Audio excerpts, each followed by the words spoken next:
Hello students, let's do some more 1 mark questions.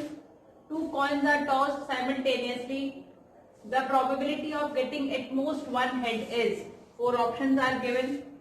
Now bachche, when we toss two coins, how many possible outcomes do we get? Possible outcomes that we get are either we get head and head, head on first toss, head on second, first head, second tail, first tail, second head, or both tails. Now, what are our favorable outcomes? We have to find the probability of at most one head. What is at most? At most means ज़्यादा से ज़्यादा. We get at most ज़्यादा से ज़्यादा one head. So what we have to take? Either one head or zero head. At most one head or zero head. So how many favorable outcomes do we have? Head or tail, or tail or head, or tail or tail. In this case we have zero head. In both these cases we have one head. We have to take at most two heads. Therefore favorable outcomes will be 3. And therefore the probability of at most one head is 3 by 4. Possible favorable outcomes upon total outcomes are 4 and favorable are 3. HCF of two numbers is 27 and their LCM is 162. If one number is given 54, we have to find the other number. Now, we have a formula. HCF into LCM of two numbers is equals to product of that two numbers, first number into second number. HCF is given as 27 into LCM is 162 equals to first number is given 54, second we have to find. Now keeping second on the right hand side, bring 54 on the left hand side. It is multiplied on the right hand side. While coming left hand side, it will be divided. 27 1 27 2 2 1 2 81. Therefore, option D is the correct option. The cumulative frequency table is useful in determining. 4 options are given: mean, median, mode, or all of these. Our correct option is median. We find cumulative frequency in case of median and not in case of mean or mode. Clear? 2√3 is 4 options are given: an integer, rational number, irrational number, or whole number. Bachche, what are integers? Integers are 0, 1, 2, 3 and so on. And from this side, -1, -2, -3 and so on. These are integers. What are rational numbers? Rational numbers are numbers which can be written in the form of P upon Q, where Q is not equals to 0. Or we can say that whose decimal expansion is terminating. Decimal expansion or repeating. What are whole numbers?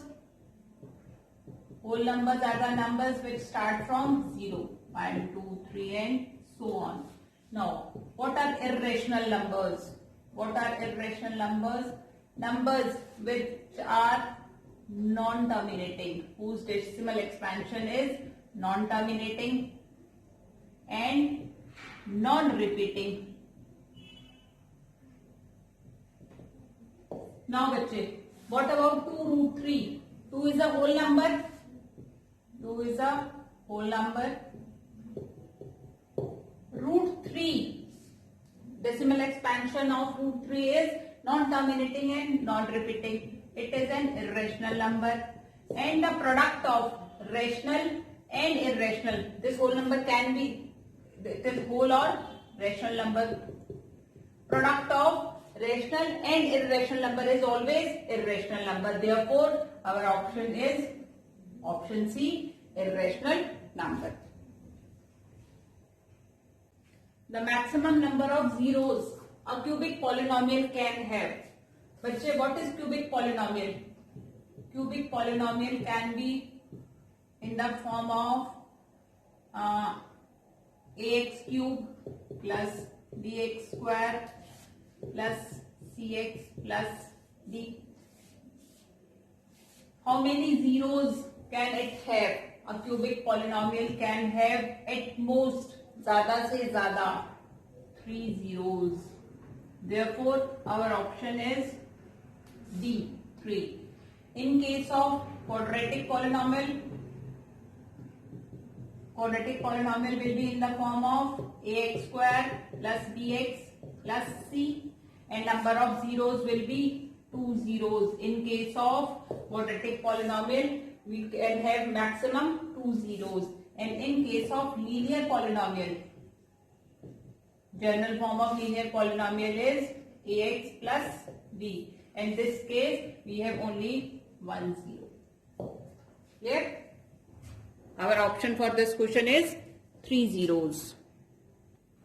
If alpha and beta are the zeros of polynomial, we have given a polynomial 2x square minus 13x plus 6.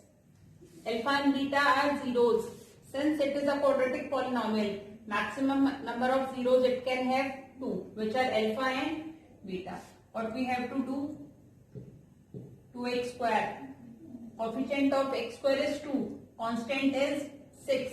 2 into 6, 12. Making factors of 12. 12 ones are 12. We get 13 minus 12x plus x. 13x can be written as 12x plus x plus 6. 2x square minus 12x minus x. Minus outside the bracket, therefore signs inside will change. Plus 6. 2x common, x minus 6. Minus 1 is common, x minus 6. We have two factors, x minus 6 and 2x minus 1. For getting zeros, what will we do? X minus 6 equals to 0, x equals to 6. 2x minus 1 equals to 0 and x equals to 1 by 2. Therefore, value of alpha is 6. And what about beta? 1 by 2. What we have to find? We have to find the value of alpha plus beta. That is 6 plus 1 by 2. 2 is LCM. 2 6 are 12 plus 1. 13 by 2 is our answer. Therefore, option C is the correct option.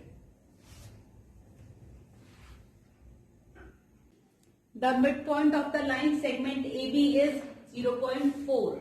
We have a line segment AB whose midpoint, let P be the midpoint of AB, and the coordinates are given 0 and 4. If the coordinates of B are given -2 and 3, we have to find coordinates of A. Let the coordinates of A be A and B. A is x coordinate, B is y coordinate. What we have to find? We have to find the value of this A and B. Now, since P is the midpoint of AB, as per midpoint formula, what is midpoint formula? X coordinate is x2 plus x1 upon 2 and y2 plus y1 upon 2 is the y coordinate. As per this formula, point P, coordinates of P should be -2 plus a upon 2 x coordinate and 3 plus b upon 2 is the y coordinate, and the coordinates of P are already given 0 and 4. Now equating x coordinate with 0, -2 plus a upon 2 equals to 0. -2 plus a equals to 0 and a is 2. Y coordinate 3 plus b upon 2 equals to 4. Taking 2 on the right hand side, 3 plus b equals to 4 into 2, 8. What is b? 8 minus 3, that is 5. Now what will be the coordinates of a? First, x coordinate is 2, y coordinate is 5. Therefore, option A is the correct option. the coordinates of the point dividing the line segment joining the point A and B. We have a line segment joining the points A and B. Coordinates of A are given 1 and 3 and coordinates of B are given 4 and 6. We have to find the coordinates of a point which divides this line segment in the ratio 2:1. Let point P is dividing A, B in the ratio 2:1. We have to find the coordinates of P. Now, which formula do we use? We use section formula for finding the coordinates of P. What is section formula? Let P is dividing line segment AB in the ratio M/N. Then our formula will be mx2 plus nx1 upon m plus n, our x coordinate, and y coordinate will be my2 plus ny1 upon m plus n. Now, coordinates of P will be, what is m? 2 into x2. What is x2? 4 plus 1 into what is x1? 1 upon m plus n. 2 plus 1. And the y coordinate will be 2 into y2 is 6 plus 1 into y1 is 3 upon 2 plus 3. 2 into 4, 8. 8 plus 1, 9 by 3. And 2 into 6, 12 plus 3, 15 by 2 plus 1, 3. Therefore, the coordinates of P will be 3 and 5. It is our answer. The coordinates of point which dividing the line segment AB in the ratio 2:1 is 3 and 5. The value of tan square 60 degree plus sin square 45 degree is, tan square 60 degree can be written as tan 60 degree का whole square. Sin square theta can be written as sin theta का whole square and vice versa. Tan square theta means tan 60 degree का whole square plus sin 45 degrees whole square. What is the value of tan 60? √3 whole square plus what is sin 45? 1 by √2 whole square. √3 square is 3. 1 upon √2 into 1 upon √2. 1 by 2. 2 is LCM. 6 plus 1. 7 by 2 is our answer. Evaluate tan 23 degree into tan 67 degree. बच्चे tan 90 minus theta equals to cot theta. And what is cot 90 minus theta? Is tan theta. Now we have tan 23 degree. We will write it as tan 23 degree as it is. Now tan 67 degrees can be written as tan 67 can be written as 90 minus 23. 90 minus 23 is 67. Now what is tan 90 minus theta? Cot theta. Tan 90 minus 23 will be cot 23 degrees. Tan 23 degrees into cot 23 degrees. What is cot? Cot theta is 1 upon tan theta. Cot is reciprocal of tan and tan theta is reciprocal of cot theta. Now tan 23 degree into what is cot? 1 upon tan 23 degrees. Both get cancelled. 1 is our answer.